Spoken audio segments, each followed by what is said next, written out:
My name is Vivian Mercer. I'm 68 years old, and 3 months ago, I came within inches of dying, not from illness, not from accident, but from a cup of coffee laced with poison. A cup my daughter-in-law handed to me, a cup I almost drank. But the real betrayal, it wasn't just the poison, it was the person standing beside her watching. Silent, cold, my only son Julian. People say you can't choose your family. Maybe that's true. But I never thought the same child I once held in my arms would one day look me in the eye, and quietly hope I wouldn't survive the morning. This isn't a story about wealth, though there's plenty of that. It's not just about betrayal, though that runs deep.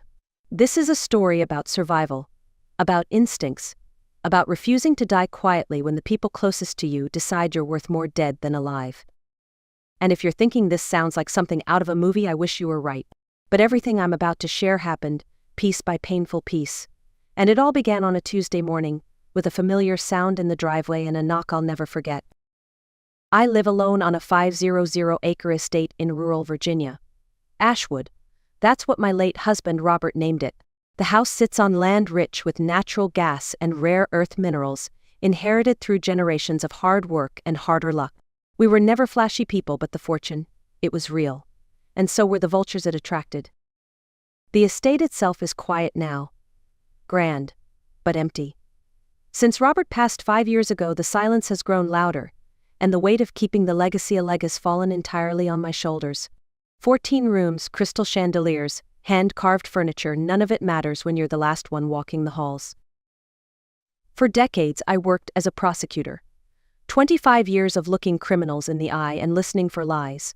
That job teaches you things. You start to hear the small cracks in people's voices. You start to notice what doesn't get said. I never imagined I'd have to use that experience on my own family. But I should have known. Money doesn't just change strangers. Sometimes it sharpens the hunger in the people you love most. It whispers promises to them at night, and if you're not careful, it teaches them to look at you not as blood but as an obstacle. That Tuesday morning, I was in my study reviewing quarterly earnings when I heard the familiar hum of Julian's car. A sleek black Beam. The sound used to make me smile. Now, it made me anxious. He rarely came unannounced, and never without a reason. Julian Mercer was always the kind of man people noticed. Tall, clean-cut, with the kind of charisma that got him into Ivy League schools and investor meetings without ever really earning it. He had charm, yes, but charm doesn't build anything. And charm fades fast when failure becomes a pattern. He stepped out of the car that morning looking worn not physically but in spirit. His tailored suit was wrinkled, hair a little unkempt. His eyes carried that restless energy I'd seen before, desperation trying to dress itself up as confidence. "Mom," he said, walking straight into my study without knocking, "we need to talk." He sat down across from me, hands trembling slightly, though he tried to hide it. I put down my reading glasses and studied his face. Something was different this time. Not just urgency, fear. "I need money," he said flatly. 100,000. There it was. Julian had pitched me many ventures before. A boutique app for rating luxury spas. A vegan snack line that never made it past the packaging stage. Every idea full of buzzwords, every failure dressed up in excuses. Each time I gave in, hoping he'd finally make it. Hoping he'd grow into something stable, something real. But this time felt different, sharper, colder. He wasn't asking, he was informing. "What's the venture this time?" I asked. "A marketing platform," he said, launching into a rehearsed pitch about tech partners and projections. It sounded slick, too slick. I interrupted. "Who's your partner?" "You don't know him. He's from California," Julian said, eyes flickering away. "What's his name?" He hesitated. "Mom, that's not important. What matters is the opportunity." That moment told me everything. He was lying. I'd spent decades watching liars spin stories in courtrooms, and now my own son was spinning one right in front of me. And just like the defendants I once questioned, Julian was hiding something big. And this time it wasn't just about money, it was about survival, his or mine. 2 days later Julian returned, but he didn't come alone. His wife Samantha, or Sam, as she liked to be called, arrived with him, impeccably dressed as always. Cream-colored designer dress, flawless makeup, and the kind of posture that made every movement feel like a performance. "I hope you don't mind us dropping by," she said with a practiced smile, stepping into my kitchen like she owned it. We brought coffee. She handed me a delicate china cup. It's a special blend. Ethiopian beans with a touch of Madagascar vanilla. I thought you'd enjoy something new. The moment the aroma hit my nose, something in me pulled back. It smelled wrong. Not spoiled, not rancid, but sharp, like almonds. And beneath that, a sterile bitterness. After 3 decades of courtroom experience, I didn't need scientific proof. My body told me first. Something about this was off. I looked up, and Sam was watching me, not casually. Closely, like a hunter watching prey approach a snare. Julian lingered in the doorway, unusually quiet. He avoided my eyes, kept fiddling with his phone. His usual restless charm replaced with something darker like guilt wrapped in stillness. And in that moment, I made a decision that would save my life. While Sam turned to speak to Julian, I switched our cups. Identical mugs, smooth, white porcelain. It took less than 2 seconds. When she turned back, I raised the new cup and smiled. This is lovely. You'll have to show me the shop sometime. Sam took a sip from her own my original, and I waited. 15 minutes later, the coughing began. At first, just a soft clearing of the throat. Then it escalated. Her hands gripped the edge of the table. Her breathing became shallow and strained. Something's wrong, she gasped. Julian rushed to her side, full of concern, too perfectly timed to feel real. As they scrambled to get her to the hospital, one thought echoed in my mind. That poison was meant for M.E. At the hospital, chaos took over.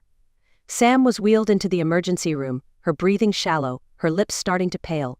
Doctors and nurses moved quickly, attaching monitors, taking blood, administering oxygen. Julian stayed close, playing the role of worried husband with chilling precision. His voice was panicked, his hands trembling slightly, but none of it felt real. It was too polished, like a man reading from a script. A young doctor, Dr. Elena Reyes, turned to me. You were with her when she started showing symptoms? Yes, I replied calmly. We were having coffee at my home. She brought it. Did you both drink from the same pot? Same pot. Same cups, I said, carefully omitting the detail that I had switched them. Dr. Reyes nodded and made a note. Minutes later, she returned with news that made the room fall silent. We found traces of cyanide in her system. This was intentional. We're required to notify the authorities. Cyanide. The word hit me like a punch to the chest. It confirmed what I had suspected and escalated everything. Then, the curtain pulled back. Sam was still weak, but her voice carried clearly across the room. She did it, she said, pointing directly at me. Vivian poisoned my coffee. She tried to kill me. I felt the sting of betrayal tighten around my throat. She was trying to frame me. Julian stood frozen. That's impossible, he said, too slowly. Mom would never, but his voice cracked with hesitation. She gave me the cup, Sam insisted. She watched me drink it. And just like that, I wasn't the victim anymore. I was the suspect. I could see it in the eyes of the medical staff, in Dr. Rhee's clipped tone, in the way Julian shifted his weight like he was calculating his next move. I had spent my life building a legacy of family, a career, a reputation, and now, with 1 cup of coffee, it was all under threat. And the worst part. The trap was working exactly as they planned. Within hours, detectives arrived at the hospital. Leading them was Detective James Rowland, early 40s, sharp eyes, quiet confidence. The kind of man who didn't jump to conclusions, but once he made them, didn't back down easily. Mrs. Mercer, he said, you're not under arrest, but we need to ask you a few questions. We moved to a small consultation room, sterile, windowless. I'd conducted countless interviews in rooms just like it, but never as the one being questioned. I explained everything, the strange smell of the coffee, my instinct to switch cups, Sam's reaction. I kept it factual, neutral, just like I taught witnesses to testify. Detective Rowland listened carefully, taking notes, asking about motives, relationships, recent tensions. Then came the part one hadn't anticipated. We conducted a preliminary search of your home, he said. We found a glass vial in the guest bathroom. It contained traces of cyanide. Next to it was a handwritten note, dosage amounts, Sam's name, and handwriting that appears to be yours. My breath caught. I hadn't written any note. I hadn't seen that vial before in my life, but I knew how it looked. I'd spent too many years in courtrooms to pretend otherwise. Are you saying someone planted it? Rowland asked. I'm saying I never saw that note before, I replied evenly. Then came the real twist. Your son Julian returned to your house earlier today to gather his wife's belongings. He was alone for nearly 2 hours. The implication was clear. Julian had access. Julian had motive. But suggesting my own son planted evidence to frame me. Even to myself, it sounded insane. Later, through the thin walls of the consultation room, I overheard Julian giving his own statement. My mom's been different lately, he said.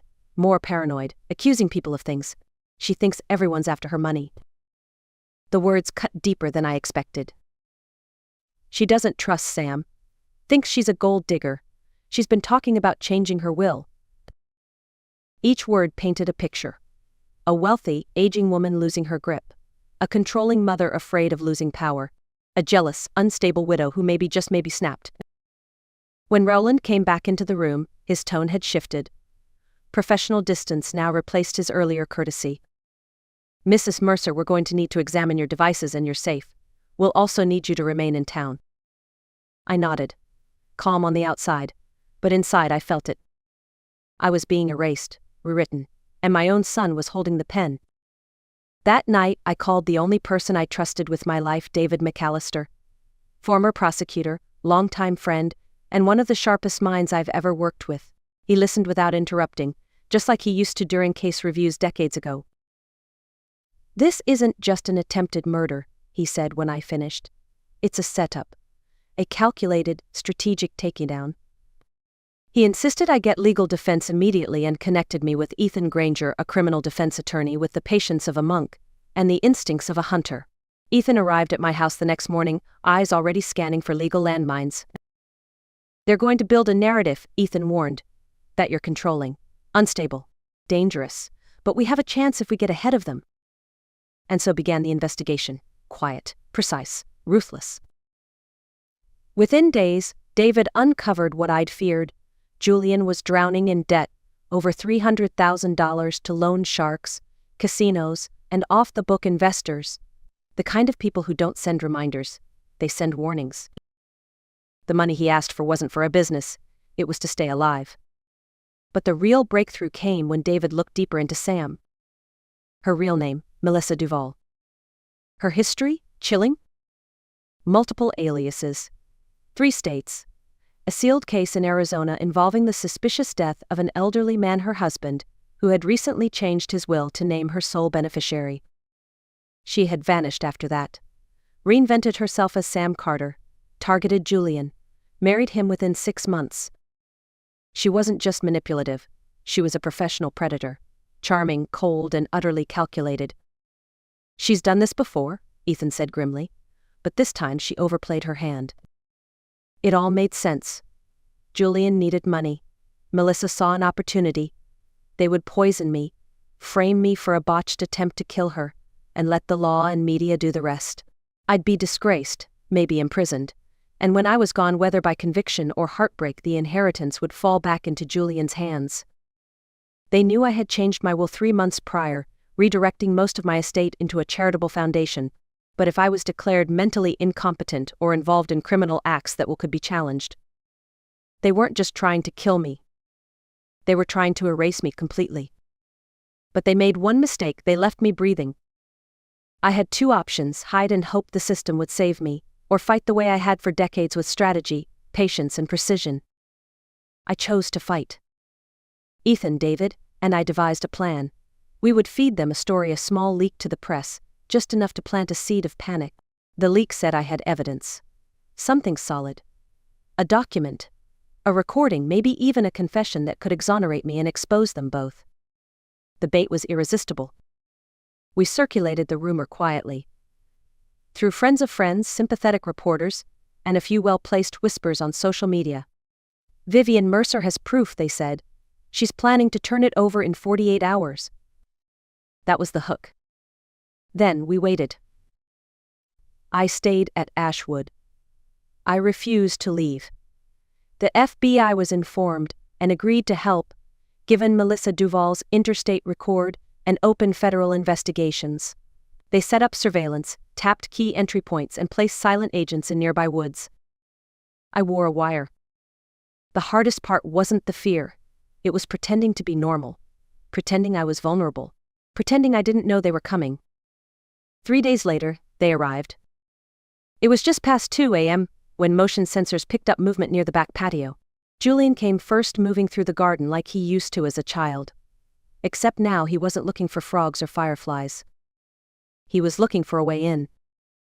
Melissa followed, dressed in black, carrying a small bag. They knew exactly where to go. The study, my safe, my desk. The search was quiet, methodical, rehearsed. When they didn't find what they came for, they whispered furiously, then came for me. I was sitting in the same chair Julian had once begged me for money in. He stepped in first. "Mom," he said, voice low, "we need that evidence." "I told the press I had it," I said softly, "but I don't."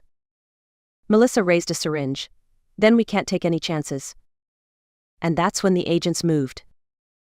Doors slammed open. Flashlights burst. FBI agents shouted commands. Julian dropped to the floor. Melissa tried to run, then lunged at me with the syringe before being tackled hard to the ground. It was over in seconds. I sat there, heart pounding, staring at the two people I had once called family. They hadn't come for the truth. They had come to finish the job. The trial didn't take long. Melissa Duval, or rather, the woman once known as Sam Carter, was charged with attempted murder, fraud, identity theft, and conspiracy across multiple states.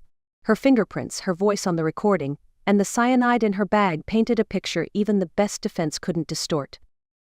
She received 4 consecutive life sentences. Julian, my son, pleaded guilty to conspiracy to commit murder and fraud. The prosecution had more than enough to bury him, but he took a deal in exchange for a reduced sentence, 25 years in federal prison. I was in the courtroom the day they took him away. He turned to look at me, perhaps expecting a final word, maybe even forgiveness, but I gave him nothing, no nod, no tears, just silence. The media changed their tone quickly. Headlines shifted from wealthy Harris accused to mother outsmarts con artists. Book deals, documentaries, TV interviews, they all came knocking. I declined them all. Some stories aren't for entertainment, some wounds aren't meant to be reopened for ratings. Instead, I focused on rebuilding what mattered: peace, safety, and purpose. The Mercer Foundation would receive every cent of my estate, supporting causes that mattered: animal welfare, legal aid for seniors, and scholarships for underprivileged students. Julian would inherit nothing. But he would have a legacy, one carved in betrayal and shame. And me? I was still here. Still breathing. Still watching the sunrise from the same window. Not broken. Not bitter. But changed. Because when your own blood tries to destroy you, survival becomes a quiet kind of revenge. One you savor every single day. If you've made it this far, thank you. Not every story ends with justice. Mine almost didn't. But I'm sharing it for anyone who's ever felt betrayed by the people they trusted most, for those who've been manipulated, silenced, or underestimated. Trust your instincts, protect your peace, and never apologize for surviving. If this story resonated with you, leave a comment, share it with someone who needs to hear it, and if you haven't yet, hit that subscribe button. Because here on The Art of Revenge, we don't just tell stories. We remember who we are, and we never go quietly.